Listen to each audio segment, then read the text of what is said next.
down that route. That was great. Hi, I'm Lou with another episode of My Car Story. We're in beautiful Scottsdale, Arizona today, and I'm with friend to the channel, Dan Curtis. And Dan has an amazing American Motors Corporation car. Dan, what did you bring today?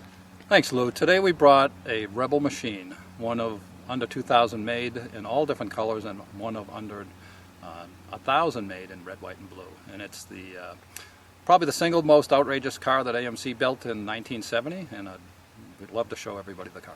Let me start by showing your shirt. So we've got the Kenosha Homecoming and the American Motors hat. Come right alongside me and let's take a look at our Rebel machine. Love the plates. And one of the reasons why they call this one the Rebel, and we'll open the hood later and show you, is because it has the 390 under the hood. And this one features, did they come with automatics? You could get them in both automatic and manual, and you could even get a Rebel with a 304, but the machine had the 390 in it, and a very exclusive 390 with 340 horsepower and 430 pound-feet of torque. Wow, so this was the most rambunctious American Motors from the factory car from a horsepower standpoint, and you have the 4-speed. Correct. So come on back with me. I want to show this from the side. I got to step back just another step. There we go. That's what I want to show people. And just let you take in that body. So the Rebel actually came with different suspension. The Rebel machine came with different suspension than the other cars in the family, and had heavier duty, actually station wagon rear springs to give it more of a muscle car stance from the factory. From the factory. So one of the things is too, and I'll see if I can catch it in the sun, is these stickers are actually reflective, and also you have the tack on the air intake scoop, which is pretty cool. You have the ventilation windows, and there I think if I hold the camera just right, you can kind of see how it's reflecting, and as I walk back you can see it reflect. Maybe I can catch it just right. I think that'll catch it. These are very fun at night, Lou. You can see the red stripe and the silver stripe actually reflecting in the lights over the car.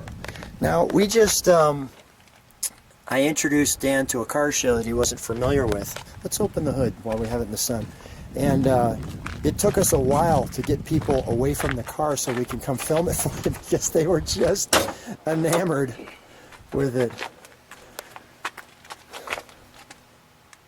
That's glorious. This engine's modified from factory. From factory it's 340 horsepower, as I referenced earlier. But this one has some additional performance stuff in it. It's got a bigger camshaft, got tubular headers, electronic ignition, and a Holley 750 car. Show me how this works up top. So this is a vacuum actuated flapper. When the car is running, the vacuum shuts it closed, and when you stomp on the throttle, it pops it open like that. So the fresh air, when the throttle is wide open, will go right down into the air cleaner and actually be pushed into the air cleaner.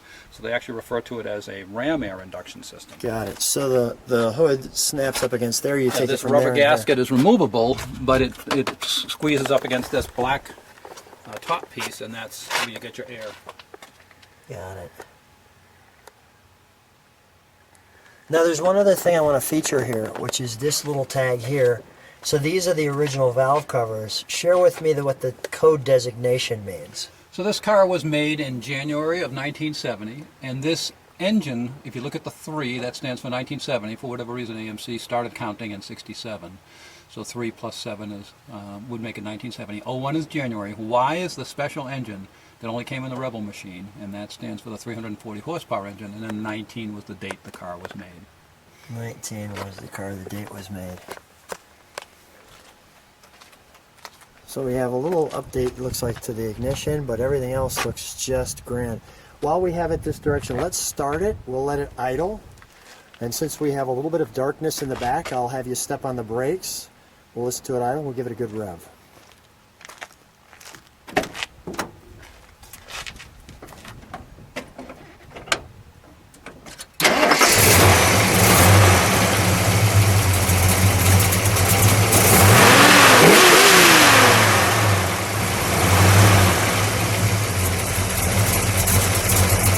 listen to that lumpy idle. Let's, can you step on the brakes for just a minute?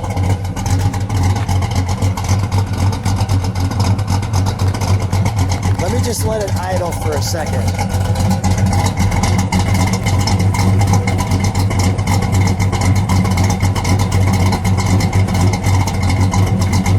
Those are golden tones. Go ahead, Dad, give it a rev. I want to show that body rock. One more time.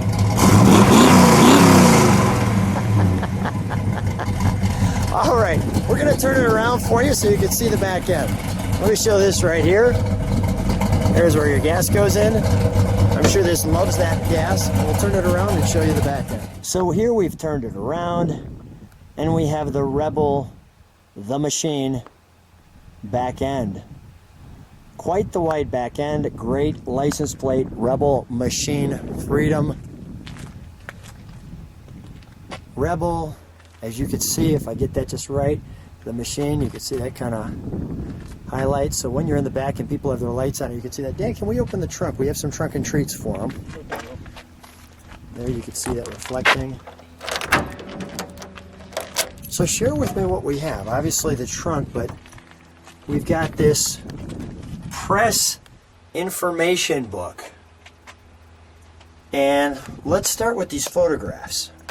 So in 1970, when American Motors was coming out with this car, they actually had a press release and used these photos and distributed all of these to the dealerships with instructions on how to sell it, because it was positioned as a performance car rather than the normal staid American Motors car that Grandma drove.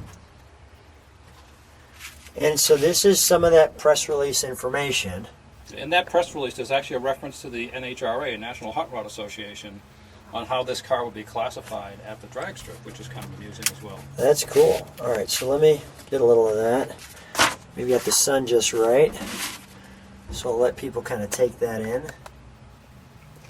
It lists the various rear end ratios, the type of transmission, the engine performance, and all kinds of other good information. And the last page has the reference to the National Hot Rod Association.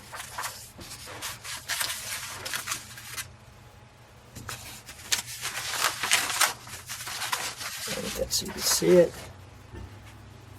This talks about its horsepower.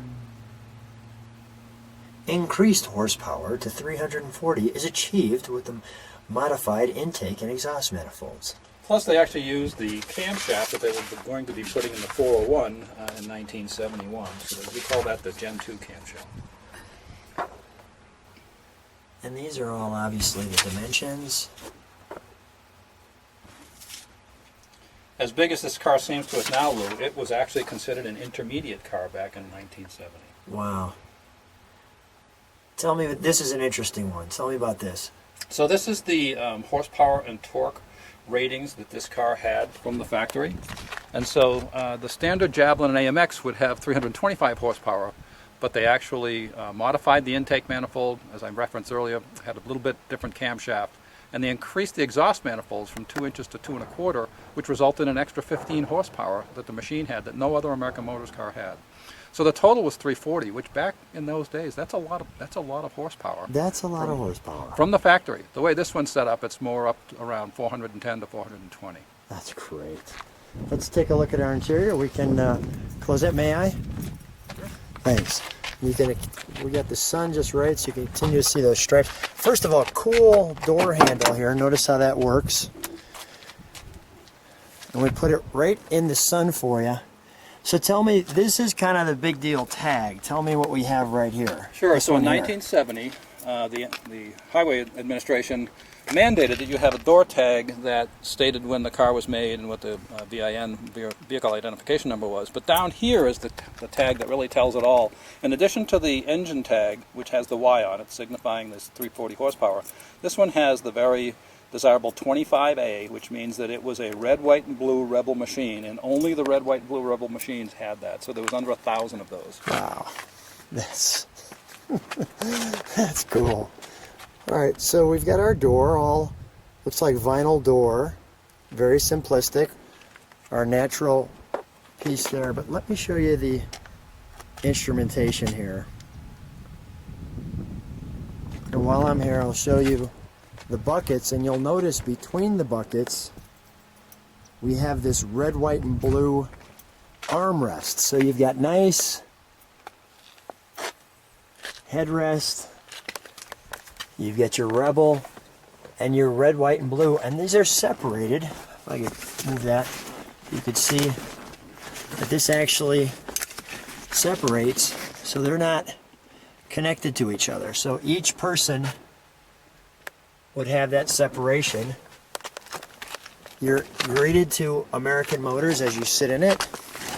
We have the right amount of pedals, lights, washer, wipers clearly identified, your weather eye. And that blank one would normally be a clock if this had had the clock option. Okay.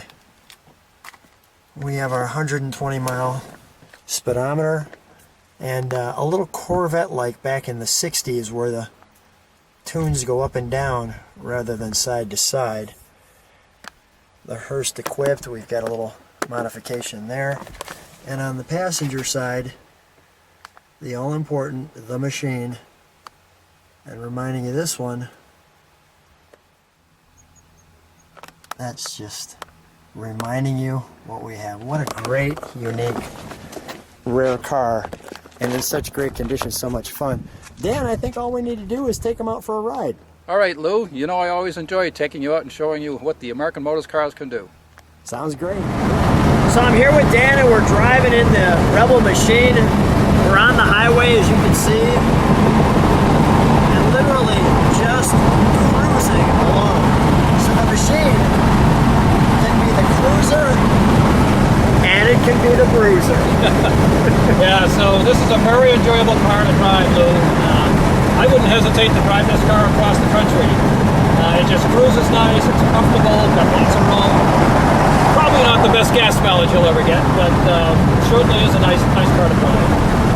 Well, you mentioned that, you know, you got to a point where you're an AMC guy. I'll put some information because you repair AMC cars in the description. But just as importantly, you shared that you got to the point where you said, hey, I could maybe get all the red, white, and blue cars.